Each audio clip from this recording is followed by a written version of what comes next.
টেটকে রক্তচক্ষু দেখিয়ে এবং জাতীয় শিক্ষানীতিকে মান্যতা না দিয়ে নিজেদের মর্জি মতো দলবাজির উদ্দেশ্যে 10,323 জন ক্যাডারদের ঢুকিয়ে দেওয়া হয়েছিল স্কুলগুলিতে।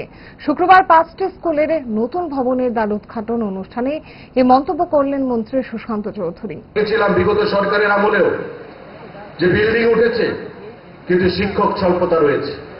আমরা কি দেখেছিলাম 10,323 কেন্দ্রীয় সরকারের গাইডলাইন তোয়াক্কা করা হয়নি।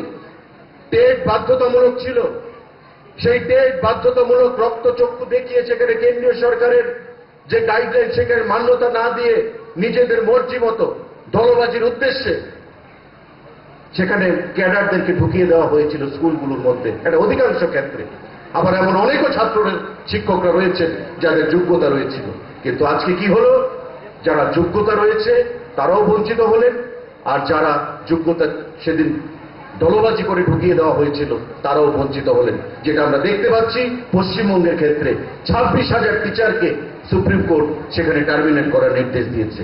আমাদের রাজ্যে 10,323 একটা বহু চর্চিত বিষয় ছিল।